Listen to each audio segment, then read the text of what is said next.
Hello बच्चों, आप सभी का स्वागत है हमारे यूट्यूब चैनल विज्ञान बाई दिव्यांश पे। आज हम लोग क्लास 10 का first chapter chemical reaction and equation शुरू करने जा रहे हैं। केमिकल रिएक्शन एंड इक्वेशन का फर्स्ट पार्ट। तो सबसे पहले केमिकल रिएक्शन एंड इक्वेशन में पहला हम लोग बात समझेंगे कि सबसे पहले चेंजेस क्या होता है। चेंजेस का मतलब क्या होता है? बदलाव। अब प्रकृति में दो रूप से बदलाव होता है, physical changes, chemical changes. Physical changes, chemical changes. Physical और केमिकल। फिजिकल चेंजेस क्या होता है उसको समझते हैं।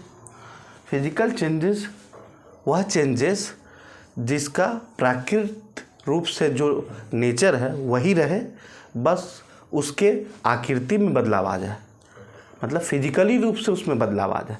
इसको हम लोग एक एग्जांपल के थ्रू समझेंगे।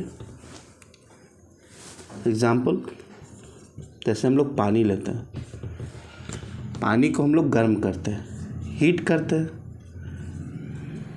तो ये लिक्विड फॉर्म में है। अब ये किस में बन जाता है? वेपर फॉर्म में।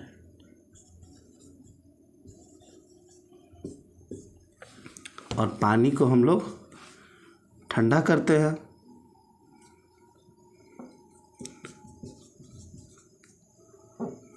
फ्रीज करते हैं, तो ये बन जाता है सॉलिड फॉर्म, आइस का फॉर्म में।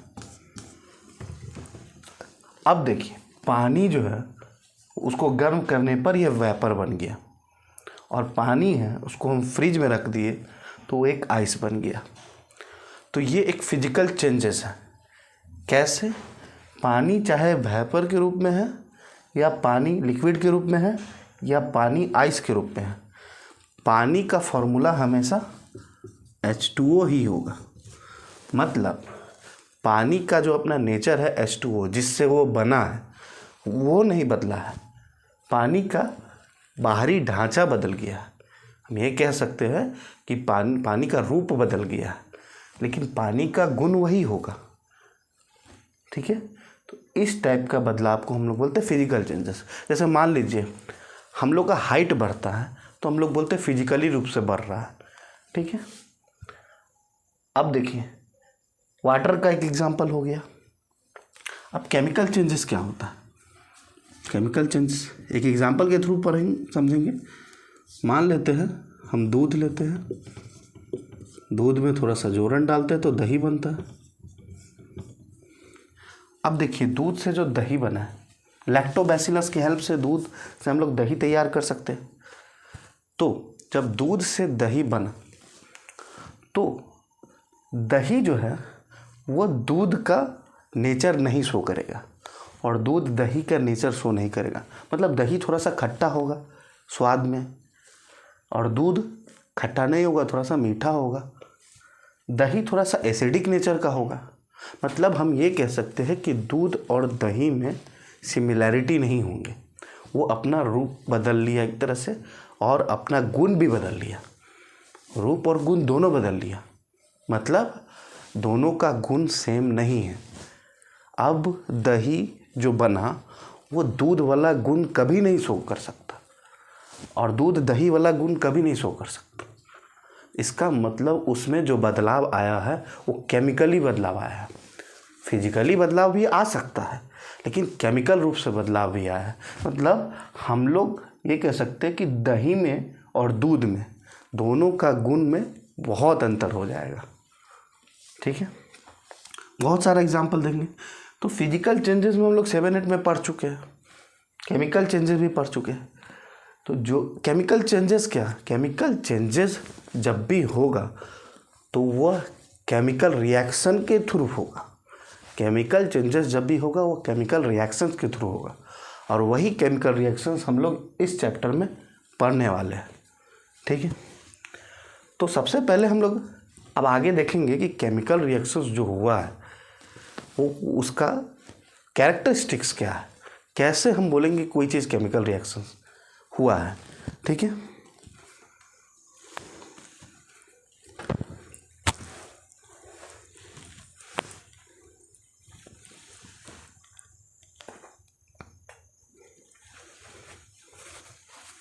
चलिए उसको आगे बढ़ते।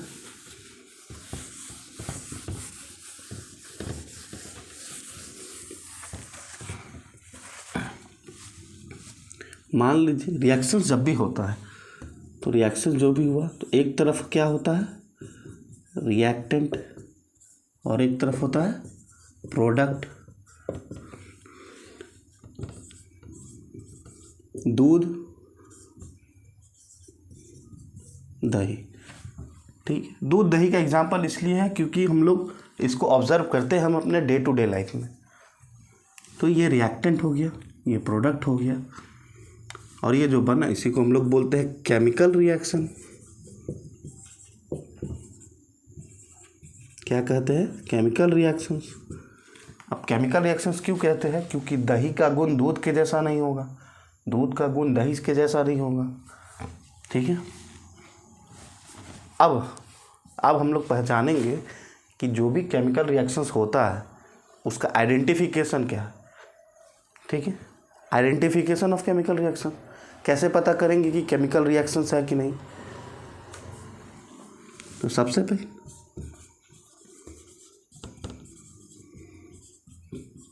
Characteristics of chemical reaction.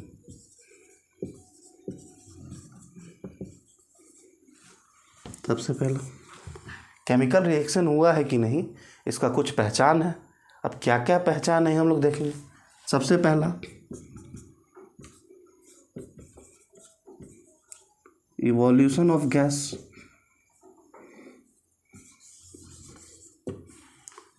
जब भी कोई केमिकल रिएक्शन होगा ज़्यादातर उसमें क्या होगा, इवोल्यूशन ऑफ गैस होता हुआ दिखेगा। इससे पहचान सकते हैं। ज़रूरी नहीं है कि सारे केमिकल रिएक्शंस में इवोल्यूशन ऑफ गैस हो ही हो, लेकिन ये एक पहचान है कि मान लीजिए किसी में इवोल्यूशन ऑफ गैस हो रहा है, गैस निकल रहा है, हम लोग बोलेंगे कि केमिकल रिएक्शन हुआ है। ठीक है, एग्जाम्पल ले लेते हैं, एग्जाम्पल के थ्रू समझते चलेंगे। मान लीजिए जिंक का टुकड़ा ले लेते हैं, उसको हम लोग सल्फ्यूरिक एसिड में डाल देते हैं। एक बीकर लिए, जिंक का टुकड़ा लिए और बीकर में सल्फ्यूरिक एसिड डाले, फिर हम लोग जिंक का टुकड़ा उसमें डाल दिए। तो ये क्या करेगा, जिंक इस हाइड्रोजन को हटाकर यहाँ पर जिंक सल्फेट बना लेगा और हाइड्रोजन गैस को रिलीज़ कर देगा। अब यहाँ जो हाइड्रोजन गैस रिलीज़ हुआ इससे हमारा इसका पहचान हुआ कि केमिकल रिएक्शन हुआ है। हाइड्रोजन गैस रिलीज हुआ तब हम लोग पहचाने कि केमिकल रिएक्शन हुआ है। ठीक है, एक तरीका। दूसरा तरीका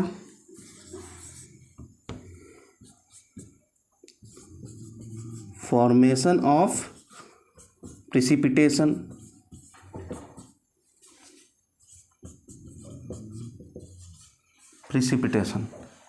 फॉर्मेशन ऑफ प्रिसिपिटेशन। जब भी कोई केमिकल रिएक्शंस होगा तो कुछ ना कुछ बचेगा प्रोडक्ट के रूप में। जो बचेगा हम बोलेंगे प्रिसिपिटेट बचा हुआ है, उसी को प्रिसिपिटेशन बोलेंगे। ठीक है, एग्जाम्पल लेते हैं। Potassium iodide, lead nitrate. Potassium क्या करेगा, लीड को हटा देगा।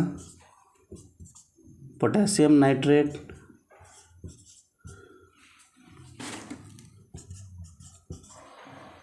Lead iodide. अब पोटेशियम नाइट्रेट येलो पीपीटी का होगा, फॉर्म करेगा, येलो कलर का प्रिसिपिटेशन बचेगा। इसमें येलो कलर का प्रिसिपिटेशन बचेगा। ठीक है, तो यहाँ पर देखिए evolution of gas, zinc sulphuric acid के साथ रिएक्ट किया, ZnSO4, हाइड्रोजन गैस इवॉल्व हुआ। यहाँ पर पोटेशियम आयोडाइड, लीड नाइट्रेट, तो पोटेशियम क्या किया, लीड को डिस्प्लेस कर दिया और यहाँ पर पोटेशियम नाइट्रेट बना लिया, येलो पीपीटी बना। तो फॉर्मेशन ऑफ प्रिसिपिटेशन का एक एग्जांपल देख लिए।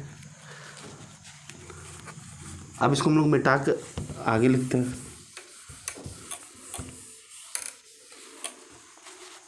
थर्ड नंबर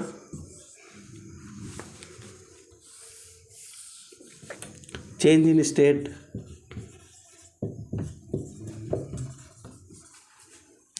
अब चेंज इन स्टेट का एग्जांपल क्या है? हाइड्रोजन एक गैस है, ऑक्सीजन एक गैस है, हाइड्रोजन ऑक्सीजन मिलाकर वाटर बना है, एक लिक्विड है। यहाँ पर क्या हो रहा है? दोनों गैस मिलकर एक लिक्विड बना लिया। मतलब हम ये कह सकते हैं केमिकल रिएक्शन हाइड्रोजन के नेचर पे वाटर नहीं डिपेंड करेगा, ऑक्सीजन के नेचर पे वाटर डिपेंड नहीं करेगा, इसका एक अलग ही गुण होगा। मतलब हम ये कह सकते हैं कि वाटर का जो नेचर होगा ना ऑक्सीजन की तरह होगा ना वाटर की तरह हाइड्रोजन की तरह होगा। वाटर हाइड्रोजन और ऑक्सीजन इससे कंप्लीटली अलग नेचर का होगा वाटर। यही केमिकल रिएक्शंस में हम लोग पढ़ते हैं कि केमिकली पूरा चेंज हो जाता है, उसका गुण ही बदल जाता है। चौथा,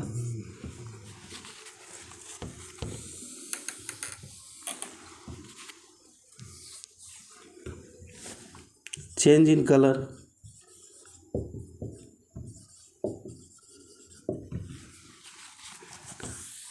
कलर चेंज होता है। अगर मान लीजिए कलर चेंज हुआ तब हम लोग समझेंगे कि हाँ ये केमिकल रिएक्शन हुआ है। कलर चेंज का एक एग्जांपल देख लेते हैं।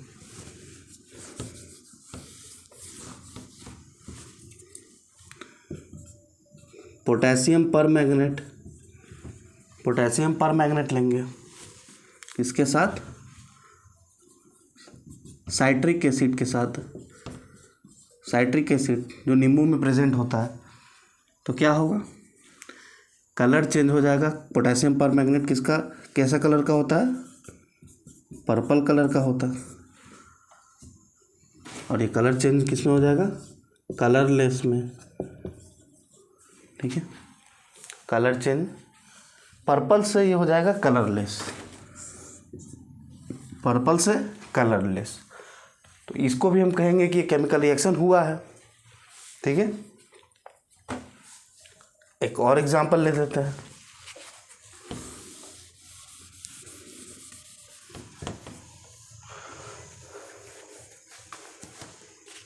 Change in colour, change in state ले लेते हैं। सॉरी, चेंज इन स्टेट तो हो चुकी है। Change in temperature,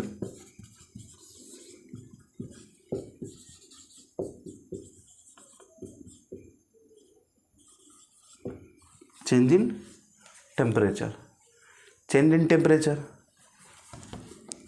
example, calcium oxide को पानी में डालेंगे, कैल्शियम हाइड्रोक्साइड बना लेगा और हीट जनरेट होगा।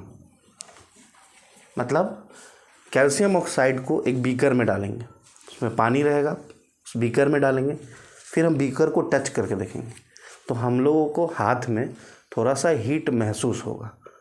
तो इससे हमको ये समझ में आएगा कि कैल्शियम ऑक्साइड किसके साथ रिएक्ट किया है? वाटर के साथ रिएक्ट किया है, जो कि लिक्विड है, ये सॉलिड है,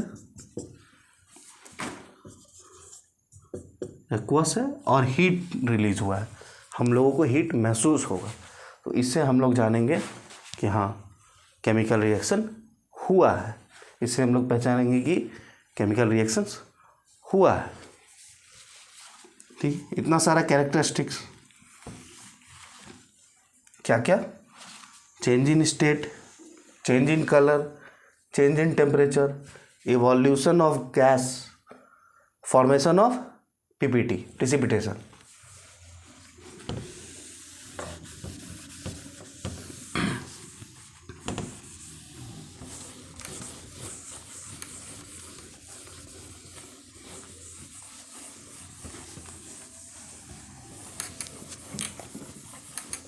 अब एक हम लोग एग्जांपल लेते हैं मैग्नीशियम रिबन वाला।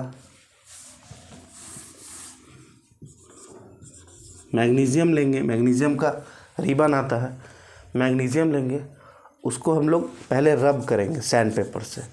अब मैग्नीशियम रिबन को सैंड पेपर से क्यों रब करेंगे? सबसे इम्पॉर्टेंट बात, इससे क्वेश्चन बन सकता है। मैग्नीशियम रिबन को सैंड पेपर से इसलिए रब करेंगे क्योंकि मैग्नीशियम रिबन पर, अगर मान लीजिए रिबन है, इस पर मैग्नीशियम ऑक्साइड का लेयर बैठ गया होगा, मैग्नीशियम ऑक्साइड का लेयर बैठ गया होगा। मैग्नीशियम रिवर पर मैग्नीशियम ऑक्साइड का जो लेयर बैठ गया होगा, तो उसी मैग्नीशियम ऑक्साइड का जो लेयर होगा वो इसको ऑक्सीजन के साथ रिएक्ट करने नहीं देगा। अगर इसको हम लोग जलाने का कोशिश करेंगे तो इसको ऑक्सीजन के साथ रिएक्ट करने नहीं देगा। अब ऐसा नहीं सोचिए तो ऑक्सीजन के साथ मैग्नीशियम ऑक्साइड है ही, तो ये कैसे नहीं करने देगा। मैग्नीशियम को उसी का ऑक्साइड बचाता है फर्दर ऑक्सीडेशन से। मतलब हम ये कह सकते हैं मैग्नीशियम को मैग्नीशियम ऑक्साइड का लेयर बचाता है उसको जलाने से, उसके रिएक्शन होने से।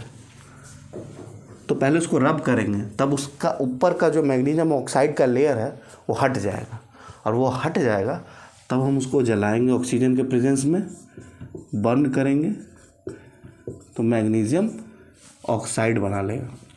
क्या बना लेगा? पीपीटी, वाइट पीपीटी बनाएगा।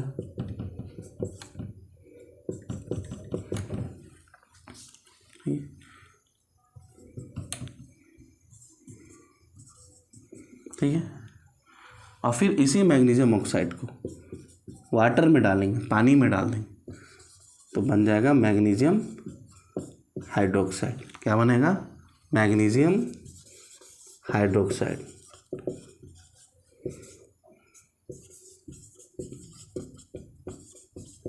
ठीक है, मैग्नीशियम हाइड्रोक्साइड। ठीक है, मैग्नीशियम का रिबन लिए ऑक्सीजन के प्लेस पे, बर्निंग तो बिना ऑक्सीजन के प्रेजेंस में होना पॉसिबल ही नहीं है। अब उस पर मैग्नीशियम ऑक्साइड का लेयर बैठा हुआ है, उसको हम लोग सैंड पेपर से रब करके हटाए, तब ऑक्सीजन के साथ रिएक्ट किया, मैग्नीशियम ऑक्साइड बनाया। अगर इसमें हम लोग उसको वाटर में डाल देंगे तो मैग्नीशियम हाइड्रोक्साइड बना लेगा। ठीक है, इसको हम लोग इस सिंबल, ये क्या है, सिंबल के फॉर्म में रिप्रेजेंट किए हुए हैं।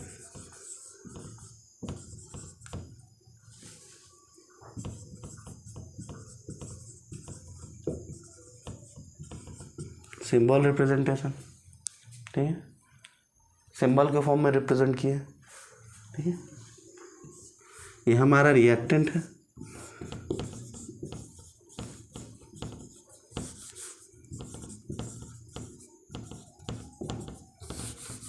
ये हमारा प्रोडक्ट है।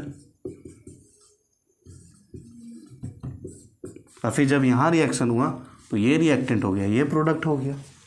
ठीक है, तो मैग्नीशियम ऑक्साइड का हम लोग रिएक्शन देख लिए, रिप्रेजेंटेशन देख लिए, यहाँ तक हम लोग देख लिए।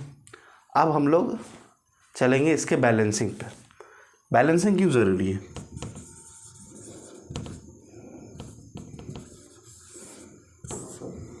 बैलेंसिंग क्यों ज़रूरी है? क्योंकि क्लास 9 में हम लोग पढ़े थे law of conservation of mass. क्या पढ़े थे? Law of conservation of mass. Law of conservation of mass क्या बोलता है कि जितना नंबर ऑफ एटम या मॉलिक्यूल्स या मास रिएक्टेंट में होगा, उतना ही नंबर ऑफ एटम या मॉलिक्यूल्स या मास प्रोडक्ट में होगा। मतलब हम बोलेंगे रिएक्टेंट का जो मास होगा उतना ही मास होगा प्रोडक्ट का। रिएक्टेंट का जितना नंबर ऑफ एटम होगा उतना ही नंबर ऑफ एटम होगा प्रोडक्ट का। ठीक है, उसके लिए हमको बैलेंस करना ज़रूरी है।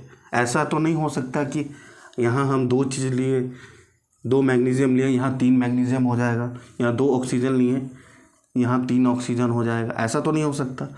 तो इसके लिए हमको बैलेंस करना बहुत ज़रूरी है।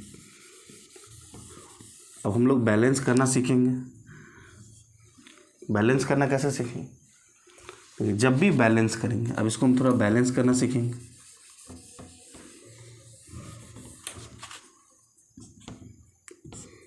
तो हम मॉलिक्यूल्स के आगे खाली जगह लगा दें, कोई भी नंबर हम लोग उसके पहले डालेंगे। कभी भी हम लोग इस जगह पर या बीच में या साइड में कहीं नहीं डालेंगे। हम लोग बैलेंस करने में कोई भी नंबर का यूज़ करेंगे तो वो पहले डालेंगे। ठीक है, पहले क्यों डालेंगे सोच के देखते हैं, ऐसा क्यों करेंगे? क्योंकि मान लीजिए O2 की जगह पे O4 डाल दिए।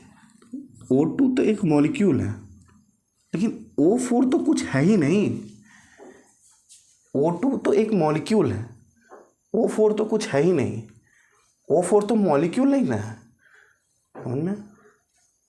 मैग्नीशियम है, M2 तो कुछ नहीं होता ना, नीचे 2, M2 तो कोई मॉलिक्यूल नहीं होता, इसीलिए।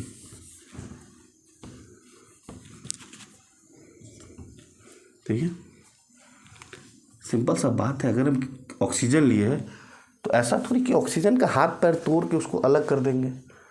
ऑक्सीजन तो पूरा का पूरा ऑक्सीजन ही लेंगे, और ऑक्सीजन का फॉर्मूला ही होता है O2। ऑक्सीजन गैस को हम लोग O लिख के नहीं छोड़ सकते हैं, ऑक्सीजन का फॉर्मूला होता है O2। ठीक है, अब यहाँ पर डालेंगे। सबसे पहले हम देखेंगे कि इधर कितना ऑक्सीजन है, 2, इधर 1, तो यहाँ पे 2 डाल दिए। यहाँ 2 इसलिए डाले कि मैथमेटिक्स की तरह समझेंगे इसको।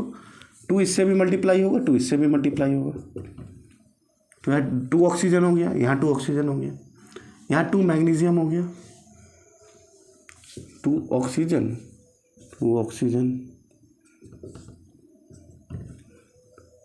यहाँ 2 मैग्नीशियम, यहाँ पर भी 2 डाल देंगे तो 2 मैग्नीशियम। अब रिएक्टेंट साइड और प्रोडक्ट साइड दोनों सेम हो गया, तो उसको बोलेंगे बैलेंस्ड इक्वेशन। क्या बोलेंगे इसको? Balanced equation. अगर ये बैलेंस्ड फॉर्म में नहीं था तो इसको हम बोलते हैं स्केलेटल इक्वेशन। क्या बोलते हैं? Skeletal equation. ठीक है, अब अलग अलग तरीके,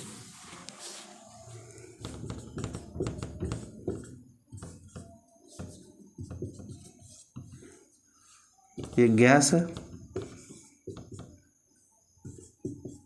इसको बैलेंस करने का कोशिश करेंगे। जब भी बैलेंस करेंगे आगे खाली जगह छोड़ के वहीं पर नंबर डालेंगे, बीच में कभी नहीं डालेंगे। मॉलिक्यूल्स के साथ छेड़छाड़ नहीं कर सकते हैं हम, मॉलिक्यूल्स का मल्टीपल लेंगे हमेशा। ठीक है, यहाँ पर 2 हाइड्रोजन है, 2 ऑक्सीजन है, यहाँ पर 2 हाइड्रोजन है, यहाँ 2 से मल्टीप्लाई कर देते हैं, यहाँ ऑक्सीजन हो जाएगा हमारा 2, यहाँ भी ऑक्सीजन 2, बट यहाँ पर हाइड्रोजन हो जाएगा हमारा 4, 2 2 जा 4, 2 2 जा 4।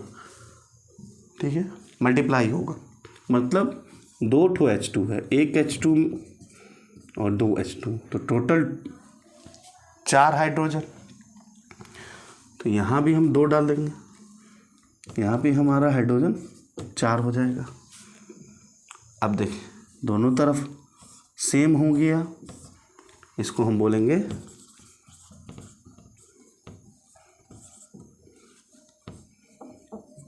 Balanced equation. क्या कहेंगे? Balanced equation. ठीक है, और भी इसका एग्जांपल देखेंगे, तब तक इतने ही रहने देते हैं। आगे हम लोग नेक्स्ट लेक्चर में देखेंगे, पार्ट 2 में। ठीक है, थैंक यू।